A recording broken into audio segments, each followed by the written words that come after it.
Et voici Cyrano, un jeu de Angèle et de Ludovic Maublanc. C'est un jeu d'ambiance poétique pour 4 à 9 joueurs à partir de 8 ans et c'est édité par Repos Productions. Et voici ceux qu'on trouve à l'intérieur de la boîte. Tout d'abord, 9 socles représentant des symboles différents. Chaque joueur en début de partie recevra un de ces socles avec le jeu de cartes associé. Chacun des jeux de cartes représente en fait les couleurs de tous les autres joueurs ainsi que la sienne. Donc chacun aura aussi un paquet de 9 cartes si on joue à 9. Ensuite, on a évidemment un crayon à papier et on distribuera une feuille de marque à chaque joueur pour pouvoir créer de jolis poèmes et compter nos points. Ensuite, nous avons un socle présentant une tour sur laquelle seront présents les thèmes et les sons obligatoires pour pouvoir créer nos poèmes. Et enfin, un paquet de 55 cartes présentant différents sons et thèmes pour pouvoir faire des parties différentes à chaque jeu.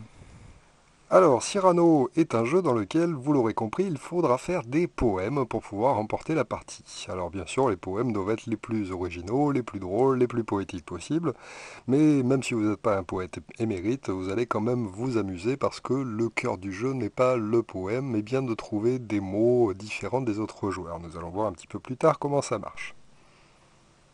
Alors en début de partie, chaque joueur, après avoir reçu son socle, a aussi son petit paquet de cartes dans lequel il ne va garder que les couleurs des joueurs en jeu. Donc là nous allons jouer à 4, on va seulement garder les 4 couleurs des joueurs en lice et les autres sont remises dans la boîte.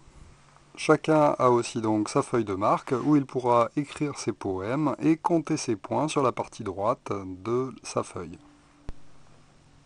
En début de partie, on va bien mélanger le paquet de cartes qu'on placera à côté du socle. Alors un premier joueur est désigné au hasard et puis il va tirer la première carte de la pile et la placer en haut en insérant la partie bleue vers le jeu en fait, puisque les parties bleues sont le jeu en français, puisque les cartes sont divisées en 4 langues différentes. Ensuite la deuxième, il va la glisser de ce côté-là. Hop. Et la troisième, il va la glisser de ce côté-ci. Mince. Raté. Voilà. Nous voyons donc apparaître dans la tour, et c'est magique, un thème, une première rime et une deuxième rime, avec au-dessus et en dessous de chacune des rimes des exemples. Donc là, par exemple, une rime en E, il y a un exemple feu et cheveux. Après avoir replacé le socle à la vue de tous, chacun va donc inventer un poème sur le thème imposé avec des vers qui se terminent par la première rime et par la deuxième rime. Il faudra donc 2 vers qui se terminent par la première et 2 vers qui se terminent par la deuxième.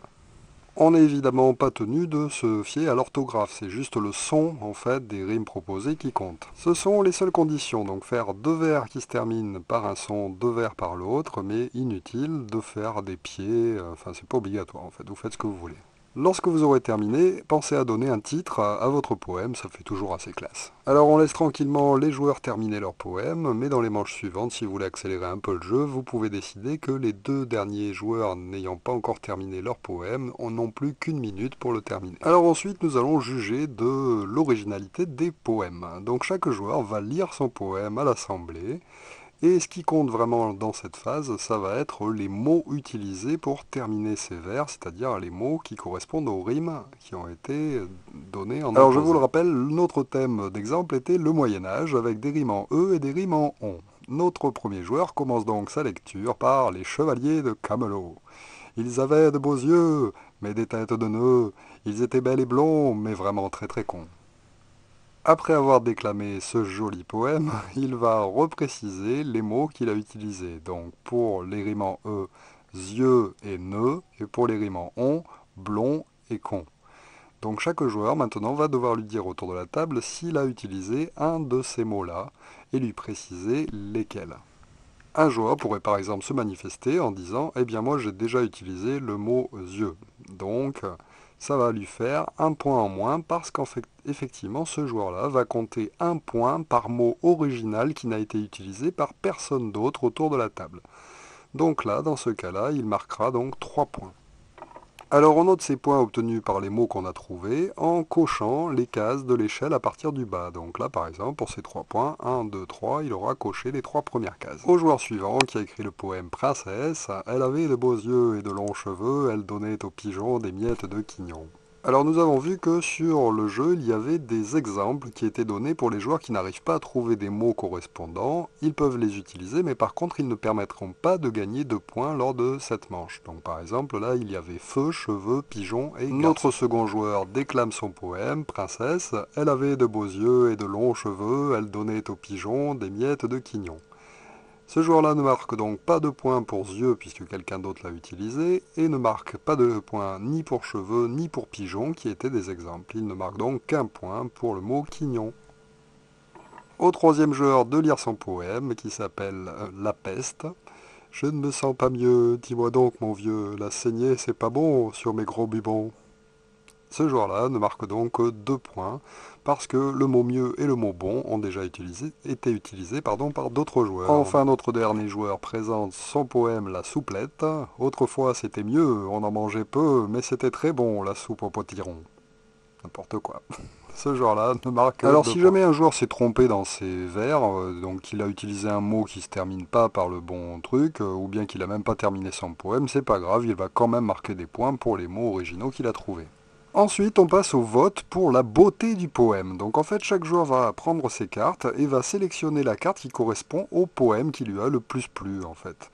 Donc là, le premier joueur, par exemple, décide de voter pour le vert, et ainsi de suite. Donc une fois que tout le monde a posé face cachée la carte du meilleur poème de son choix, on retourne et on va compter les points pour la beauté des poèmes. Alors à ce moment-là, on a parfaitement le droit pour voter pour son poème si on pense que c'est le meilleur. Donc là, par exemple, le joueur vert a voté pour lui-même. Pour les points, on va marquer un point par joueur qui a voté la même chose que nous. Donc par exemple, pour le joueur jaune qui a parié sur le poème vert, eh bien 2 autres joueurs ont parié sur le poème vert, je marque donc 2 points. Le joueur bleu qui a voté pour jaune est le seul autour de la table à avoir parié pour ce poème-là, eh bien il ne marque donc aucun point. Pour compter ces points, on va cocher les cases qui sont représentées dans la tour et qui représentent l'escalier que la belle va utiliser pour descendre vers son amoureux transi. Donc là, pour un joueur qui aura marqué 3 points, il cochera les 3 premières cases par exemple. Et c'est parti pour un nouveau tour. Le joueur de gauche du premier joueur du premier tour va changer les 3 cartes et on va réinventer de nouveaux poèmes et à nouveau compter les points jusqu'à la fin de la partie. La partie se termine lorsqu'un joueur parvient à rejoindre sa belle. En fait, en montant l'échelle, il faudra atteindre les foulards pour se trouver à l'étage correspondant. Donc là par exemple, si j'atteins ce foulard jaune, je suis à l'étage jaune. Si la belle descend sur l'étage jaune, c'est-à-dire entre là et là, eh bien, c'est gagné pour ce joueur. En fin de partie, si jamais il y a une égalité, on regardera quel est le joueur qui est arrivé à l'étage le plus haut sur sa feuille. Si jamais il y a encore une égalité, on pourra faire un duel de rimes. Pour faire un duel de rimes, il suffit de tirer une carte sur le dessus du paquet, d'annoncer la rime aux 2 joueurs. Le premier commencera en faisant une phrase qui se termine par ce mot-là. Le deuxième fera de même, le premier reprendra, et ainsi de suite, jusqu'à ce qu'un joueur n'ait plus d'idées. Lorsqu'on n'a plus d'idées, une seule fois, on pourra demander un changement de rime, et on continuera les 2 joueurs avec cette nouvelle rime. Dès qu'un joueur a utilisé ce joker et ne trouve plus de rime pour la seconde fois, à ce moment-là, il a perdu et c'est son adversaire qui devient le gagnant du jeu général. Voilà donc pour Cyrano, un tout petit jeu d'ambiance très rigolo sur lequel le but est surtout de parvenir à trouver des mots différents des autres joueurs. Vous avez vu que la partie poème n'est pas forcément ce qui fait gagner la partie, donc on s'amuse bien, c'est un très bon jeu d'ambiance pour jouer jusqu'à 9 joueurs. Voilà, merci de m'avoir suivi et à très bientôt pour une nouvelle règle de jeu, au revoir.